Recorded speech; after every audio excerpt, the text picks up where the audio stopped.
జీవము గల దేవుని మాటలు పరిచర్యను ప్రోత్సహించండి. మీ ప్రోత్సాహాన్ని మరిన్ని వీడియోస్ కొరకు మన ఛానల్ని సబ్స్క్రైబ్ చేయడం ద్వారా తెలియపరచండి. లైక్ చేసి షేర్ చేయండి. ఈ సువార్త పనిలో మీరును పాలుభాగస్తులు కండి. జీవంగల దేవుడి మాటలు వింటున్న మీ అందరికీ వందనాలండి. జీవంగల దేవుడి మాటలు ఈరోజు మీతోని నాతోని ఏం మాట్లాడుతున్నారో విందామా? మరి ప్రియా దేవుడి సంఘస్థులారా, ఈరోజు వాక్యాంశం దేవా నన్ను క్షమించు. హల్లెలూయా. ప్రియా దేవుడి సంఘస్థులారా, మీరంతా బాగున్నారు కదా? దేవుడు కృప చూపించి మనకి మరొక నూతన రోజు అనుగ్రహించారు. ఆయన నమ్మను గొప్ప చేయడానికి, ఆయన నమ్మలు మనం అందరం ప్రకాశించడానికి. మరి ఉదయ కాలంలో లేచి ప్రార్థనలు చేసుకున్నారా? బైబిల్ చదివారా? ఇంకా ప్రార్థన చేసుకోతే తొందరగా ప్రార్థన చేసుకోండి. బైబిల్ చదవండి. అనేకుల కొరకు ప్రార్థించండి. మరి చాలా ప్రాంతాల్లో వర్షాలు, మరి రైతులు ఎంతో నష్టపోయారు. అంతేకాదు, ఈ వర్షాకాలం వల్ల అనేక తెగుళ్ళు మరి వెంటాడుతూ ఉన్నాయి. ప్రతి ఒక్కరికి సంపూర్ణమైన ఆరోగ్యం దేవుడు ఇవ్వాలని, ప్రతి బలహీనతల్లో కూడా దేవుడు బలపరిచి వారిని సంపూర్ణంగా స్వస్థపరచాలని ప్రార్థించండి. ఆ విజయవాడ ప్రాంతం చుట్టుపక్కల ఉన్న గ్రామాలన్నింటినీ కూడా విషయంలో ప్రార్థించండి. ఇంకా వారికి సహాయం కొరకు ఎదురు చూస్తూ ఉన్నారు. ఆకలి దెప్పులతో ఉన్నారు. వాళ్ళు ఎంతో ఇబ్బంది పడుతూ ఉన్నారు. వారిని అంతటినీ దేవుడు తొలగించి నెమ్మదిపరచాలని వారి కోసం ప్రార్థించండి.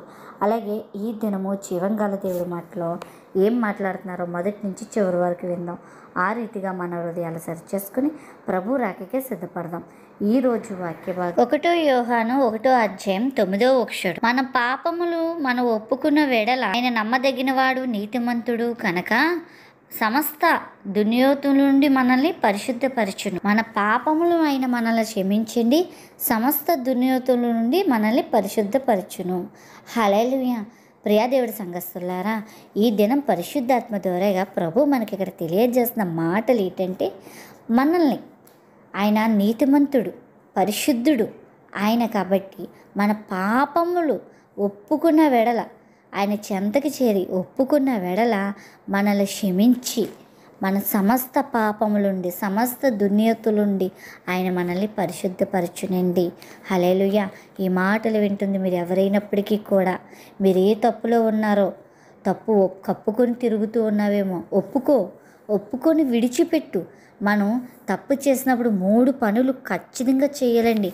ఆ 3 పనులు ఏంటంటే, మన తప్పులు తెలుసో తెలియక చేసిన తర్వాత వాక్యం అనే ఈ వాక్యం చదువుతున్నప్పుడు, ప్రార్థన చేస్తున్నప్పుడు మన తప్పులు పరిశుద్ధాత్ముడు ఒప్పిస్తాడు. ఆ సమయంలో నువ్వు చేయవలసిన పని, ప్రభువా నన్ను క్షమించు, దేవా నన్ను క్షమించు, నేను ఈ పొరపాటు చేశాను, చూడకుంది చూశాను, వినకూడదు విన్నాను, మాట్లాడకూడదు మాట్లాడాను, నేను ఇలా తప్పు చేశాను, ఆ లంచం తీసుకున్నాను, లేదు ఇలాగ అబద్ధం ఆడాను.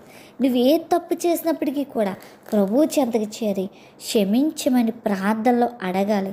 అంతే కదండి, క్షమాపణ పొందుకున్న ప్రతి ఒక్కరూ కూడా ఆ తప్పు మరి ఎన్నడూ చేయకుండా స్థిరపడాలి ప్రభువులో. హల్లెలూయా. నువ్వు ఎప్పుడైతే దేవుడి దయ అంగీకరిస్తావో అప్పుడు మళ్ళీ ఆ తప్పు జోలికి వెళ్ళవు. నువ్వు ఆ తప్పును ఒప్పుకొని మళ్ళీ చేస్తున్నావంటే నీలో పండితత్వం ఉంటుంది. ఆలోచించు. ఈ మాటలు వింటుంది మీరు ఎవరైనప్పటికీ కూడా మీలో ఈరోజే పండితత్వాన్ని విడిచిపెట్టండి. దేవుడికి అసహ్యమైనది ఏదైనా ఉందంటే పండితత్వమే ఏంటి. పందుల్ని చూడండి, చాలా అన్న వ్యక్తిలో దెయ్యాలంట ఆ పందుల్లోకి పంపించాడంట. ఆ పందులు గుంపులుగా చేరి సముద్రంలోకి వెళ్ళి పడి చచ్చిపోయినాయి అంట. పందులు చచ్చిపోవడానికైనా ఒప్పుకుంటాడు తప్ప ఆయనలో కలుపుకోవడానికి ఒప్పుకోడండి. ఎందుకంటే పందితత్వం ఎలాంటిదంటే, అది కడుగుతూ ఉంటా బురదలోకి వెళ్తూనే ఉంటుంది. దేవుడు పరిశుద్ధుడు. మనం ఎలా ఉండాలంటే గొర్రెపిల్ల స్వభావం కలిగి ఉండాలి. గొర్రెపిల్లలా ఉండాలి. గొర్రెపిల్లని చూడండి, దాన్ని చిన్న బురదలోకి, దాన్ని ఎందుకు వర్షం నీళ్ళలో ఉంచినా సరే ఇది పిసుకుంటుంది, దానికి ఏదో పాకినట్టు అనిపిస్తుంది. మనం కూడా ఎలా ఉండాలంటే, తప్పుని విడిచిపెట్టేసినప్పుడు మళ్ళీ దాన్ని చూస్తే మనకి ఏదో పాకినట్టుగా అనిపించినట్టు ఉండాలి. దాని మీద అసహ్యం పుట్టాలి. లేదు, నీకు అసహ్యం పుట్టకుండా నువ్వు ఇంకా అలా చేస్తున్నావంటే దేవుడి దయ నువ్వు పొందుకోలేదు. పొందుకున్నానని భ్రమలో ఉన్నావు. అదే నువ్వు దేవుడి దయ పొందుకొని క్షమాపణ పొందుకొని ఆయనలో నువ్వు స్థిరపడి ఉంటే కనుక దాన్ని ఎప్పుడో నువ్వు విసర్జిస్తావు. నువ్వు పందితత్వాన్ని విసర్జించావో లేదో నీకు నీవే పరీక్షించుకో. ఇంకా మూడోదిగా మనం ఎన్ని విడిచిపెట్టి ముందుకు సాగాలండి. ఫస్ట్ తప్పు ఒప్పుకొని విడిచిపెట్టాలి. తర్వాత విడిచిపెట్టిన దాన్ని మళ్ళీ మళ్ళీ అంటించుకోకుండా పరిశుద్ధంగా జీవించాలి. మూడోది ముందుకు సాగాలి. ముందుకు సాగేటప్పుడు ఈ ఆత్మీయ జీవితంలో మనకి ఎన్నో ఎదురవుతూ ఉంటాయి. జాబ్ చేసే వాళ్ళ దగ్గర యథార్థంగా అక్కడ ఉండాలి, అక్కడ వాళ్ళ ఫైల్స్ చూసుకోవాలి. కొన్ని మరి జాబులు ఇప్పించే దగ్గర లంచాలు తీసుకోకూడదు, లంచం ఇవ్వకూడదు. ఇలాంటి కొన్ని మురుకులు అంటుకుంటూ ఉంటాయి. కానీ ఇవన్నీ కూడా ఎక్కడికక్కడ విడిచిపెట్టుకుంటూ ముందుకు సాగిపోవాలి. మనం ముందుకు సాగిపోయి మనం ఉండాలి. చూడండి, 10th క్లాస్ ఎగ్జామ్స్ రాసేవాడు కాపీ కొట్టేవాడు తెలిసిపోద్ది కదండి. యథార్థంగా ఎగ్జామ్స్ రాసేవాడు తెలిసిపోద్ది కదండి. కొంతమంది ఎలా రాసినా సరే వాళ్ళు ఫెయిల్ అవుతారు. ఎందుకు? ఎగ్జామ్స్ కొంతమంది కొనేసుకుంటారు, డబ్బున్న వాళ్ళు. అవి కూడా మనకి తెలుసు, ఆ న్యూస్లు కూడా మనకి కదండి. కాబట్టి దేవుడు ఎదుట భయభక్తులు కలిగిన వాడు రాస్తే డబ్బున్నవాడు కదా, కోటేశ్వరుడు కూడా కొనలేడు. డబ్బున్నవాడు అంటే చిన్నవాడు, కోటేశ్వరుడు అంటే ఆ ఎగ్జామ్స్ కొనలేడు. ఇంకా దేవుడికి భయపడతాడు. కాబట్టి ముందు మనం దేవుని నందు భయభక్తులు కలిగి ఉన్నామంటే ఎక్కడ కూడా మనం పాపానికి చూడండి తప్పులు చేసే అవకాశమే మన జీవితంలో అపవాది కల్పించినా మనలో ఉండవండి. హల్లెలూయా. ఒక విషయం మర్చిపోకూడదు, మనం ఈ తప్పులు చేస్తాం కదా, ప్రభు చెంతకు చేరి క్షమించమని అడిగాం కదా, దేవుడు మనల్ని క్షమించాడు కదా, ఆయన దయ్యను పొందుకున్నాం కదా, ఆయనలో మనం పరిశుద్ధపరిచాడు కదా, ఆయనలో మనం సాగిపోతున్నాం కదా.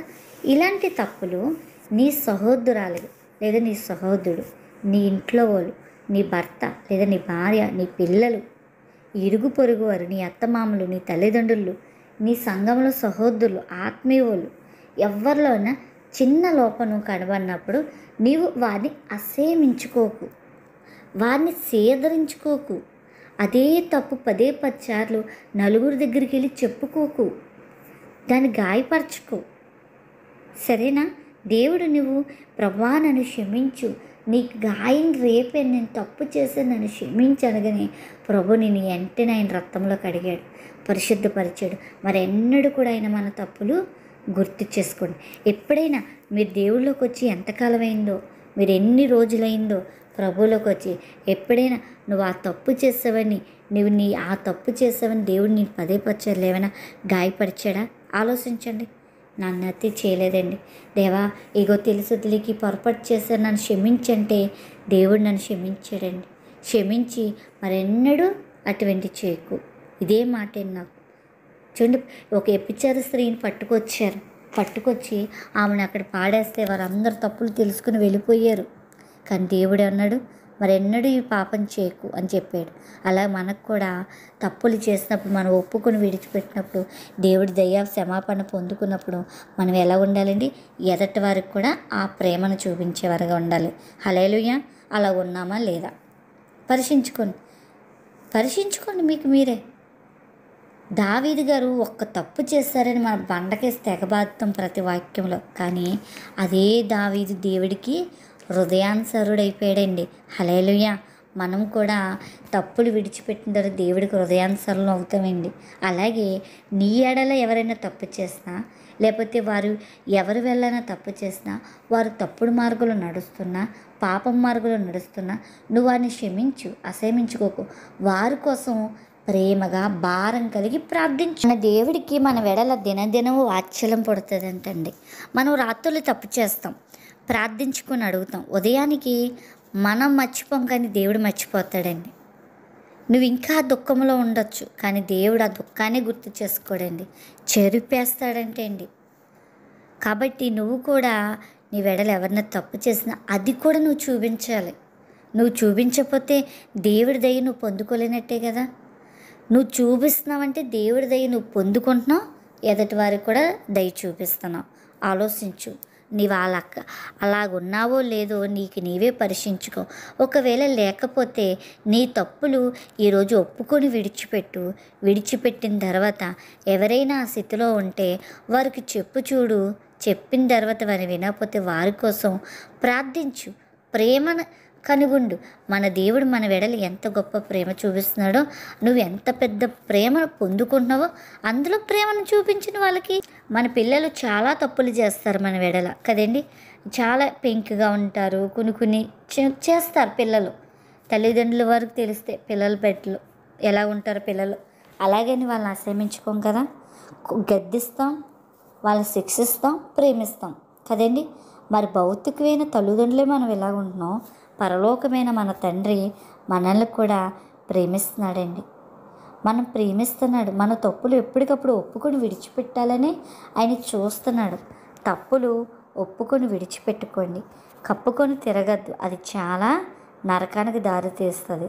అంతేకాదు, విడిచిపెట్టిన తప్పుని అంటించుకోవద్దు. పందితత్వంలాగా కక్కిన కొడుకు ఆశించినట్టు కుక్క తత్వం కలిగి ఉండకూడదు. జంతువుల తత్వాలు మనకి ఎందుకండి? దేవుడు ఆయన స్వరూపులు మనం చేసుకున్నాడు. ఆయన స్వరూపులు కలిగి ఉందాం మనం. ప్రతి ఒక్కరిలో ఆయన ఆత్మ నివసిస్తుంది. ప్రతి ఒక్కరిని గౌరవిందాం, ప్రతి ఒక్కరి కోసం ప్రార్థిద్దాం. ఒకవేళ వాళ్ళు ఉన్న ఏమైనా చిన్న పొరపాట్లున్నా క్షమిందాం, వారిని ఒక మంచి మార్గంలో నడిపిందాం. అసహ్యించుకోకండి. గతంలో నేను ఎవరైనా తప్పు ఏదనంటే వాళ్ళు ఎలా ఉన్నారు, వీళ్ళు ఎలా ఉన్నారు అసహ్యించేస్తుంది దాన్ని. ఇదే వాక్యం అప్పట్లో దేవుడు నాతో మాట్లాడి నన్ను స్థిరపరిచాడండి. అలా స్థిరపరచడం వల్లనే ఎవరిని కూడా 1-2 సార్లు చెప్తాను. వినలేదంటే ప్రభా నువ్వే చూసుకో, మాట్లాడు, వారిని ప్రార్థిస్తున్నానని ప్రార్థన చేస్తున్నాను. అలాగే ఎంతోమంది దేవుడు వారి కుటుంబాలను కట్టాడండి, వారి ఆత్మీయ జీవితాలు కట్టాడు. మీరు కూడా అలా ఉండండి. అంతే తప్ప వాళ్ళతో గొడవలు వేసుకొని మానేయడం అది కూడా విరోధమే కదా, అది కూడా విరోధమే.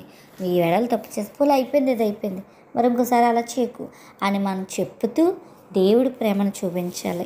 ఇది దేవుడి దగ్గర మన క్షమాపణ పొందుకున్న తర్వాత ఎదటి వారిని కూడా మనం క్షమించాలి. కొంతమంది ఏం చేస్తారంటే దేవుడి దగ్గర వీడు క్షమాపణ పొందేసుకుంటారు.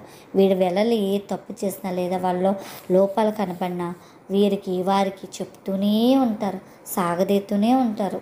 ఇంకా వారు ఎంత పెద్ద సేవకుడు అవని ఆ జరిగిపోయిన తప్పునే వెంటాడుతూ ఉంటారు.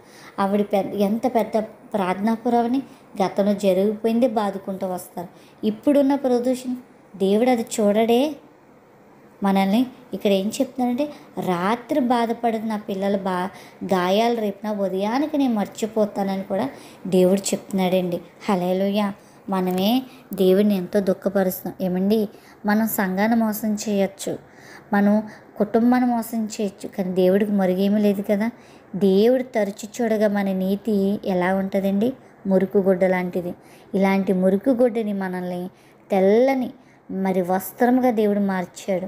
మరి ఆ తెల్లటి వస్త్రానికి నువ్వు డాగులు అంటించుకోకుండా ఎదటి వారిని కూడా ఆ తెల్లటి వస్త్రంలోకి నువ్వు నడిపించాలంటే నీవు కూడా దేవుడి ప్రేమని వారికి చూపించాలి. నీ జీవితంలో నువ్వు దేవుడి కొరకు ఏ కార్యాలు చేస్తావో ఆయన సంతోషించడు. కానీ నువ్వు తప్పులు ఒప్పుకొని విడిచిపెట్టి ఎదటి వారిని కూడా క్షమించి ఆయన మార్గంలో నువ్వు నడిపించినప్పుడే పరలోకం అంతా కూడా సంతోషిస్తుందండి. ఆయన సంతోషిస్తాడు. ఆయన బిడ్డగా జీవించాలంటే ఇలాంటి లక్షణాలు కలుగుండు. ముందుగా క్షమాపణ కోరుకో, క్షమించమని అడుగు, ఎదుటి వారిని క్షమించు. ఆ రీతిగా నీ హృదయాన్ని సిద్ధపరచుకో. అటు కృపాదైనత ప్రభు మనందరికీ దినము అనుగ్రహించునుగాక. ఆమేన్.